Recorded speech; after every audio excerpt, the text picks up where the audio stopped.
My wife mocked my low income. She didn't know I owned everything. My wife told me I was nothing. Nothing without her family's money, nothing without her last name. She smirked at me in our penthouse and said, "Pack your bags, leave. You were always beneath me." She had no idea who I really was. No idea that her family's entire empire sat in the palm of my hand. By sunrise, she and her entire family would be begging me for mercy. Before I tell you how my wife went from calling me dead weight to realizing I was the only reason her family still had a roof over their heads. Don't forget to like, subscribe, and hit the bell so you never miss more true stories of betrayal, karma, and revenge. All right, let's get into it.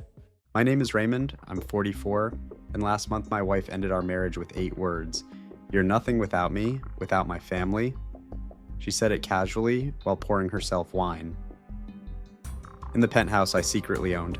Then, leave by midnight. And that was the moment I realized she never loved me. She loved who she thought I was. A nobody.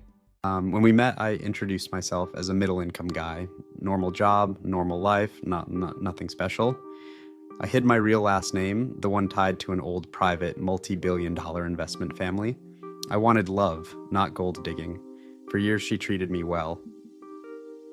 Until her family's money began to crumble. Suddenly every conversation became, "Yo, Wak, why don't you earn more?" My cousin's husband makes 6 figures. You should be grateful I married down. Married down. Those words would age like spoiled milk. She pointed at the door. "I want you gone. Now." Her house? The one I owned under a shell company. But fine. If she wanted the truth, she'd get it, not with yelling, not with insults, with reality. I went to the guest room and called my assistant. "Activate Protocol 7. One order, one quiet sentence. Within minutes, her family's accounts froze. Project funding paused, property access suspended, all financial ties put on hold, not to punish them, but to expose the truth. They depended on me far more than I ever depended on them." At 12:17 a.m., her phone blew up. Her dad, "What did you do? Fix this." Her mother, "Raymond shut everything down." Her brother, "Apologize to him now." She stared at her screen in shock. "Ray, what is happening?" I stepped into the room. "Your family is experiencing a temporary pause in funding." She blinked fast. "What do you mean, funding? You're a mid-level manager." I sat down across from her. "No, I'm not. My real last name," I told her, "is one your father knows very well." I said it. Her jaw dropped. Her face drained. Her breath hitched. Because she knew that name. Everyone in her world did.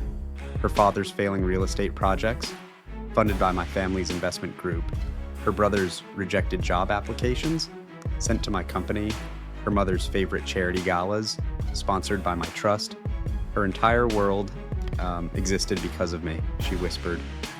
"Why didn't you tell me?" I answered honestly. "I needed to know if you loved me or the money." She swallowed hard. "And now you know?" "Yes," I said. "Now I know." Her father called again. She answered with trembling hands. "Did Dad?" I heard him screaming. "I told you not to insult him. Fix this or we're done." She cried harder. She didn't care about the money. She cared that the pedestal she stood on shattered. I didn't scream. I didn't degrade her. I simply said, "I'm leaving for 2 weeks. When I return, you'll choose a partner or an ATM." Then I left. During those weeks, her father publicly apologized. Their projects were put on hold. Her mother begged to meet me. Her brother emailed an apology letter longer than some novels. And Sherry, she sent messages like, "I'm sorry, I was wrong. I didn't appreciate you. I miss the real you. I don't want your money. I want you." For the first time in years, her messages sounded human. When I came back, she didn't greet me like the queen of the penthouse. She opened the door quietly, eyes red, voice soft. "Raymond, I don't want your wealth. I want the man I fell in love with. I want to do better. I want to earn your forgiveness." I studied her carefully. "Do you still think you married down?" Her voice cracked. "No, I think I married a man I never deserved." This time, the truth didn't hurt. It healed. The ultimate revenge wasn't destroying her family. It was revealing the truth. They never made me powerful. I was the one holding their world together. Her father cried. Her mother begged. Her brother apologized. And Sherry? She finally understood the weight of her words, you're nothing without me. In reality, she had everything because of me, and now she walks beside me. Not ahead of me, not above me, not controlling me, but beside me, where she should have been from the start. Sometimes you learn who people truly are not when they think you're wealthy, but when they think you have nothing. My wife saw me as less until she realized the truth. Money doesn't change people, it reveals them. If you enjoyed this story and want more real tales of karma, betrayal, and dramatic justice, make sure to like, subscribe, and hit the bell so you never miss another story that keeps you listening until the very end. Thanks for watching, and I'll see you in the next one.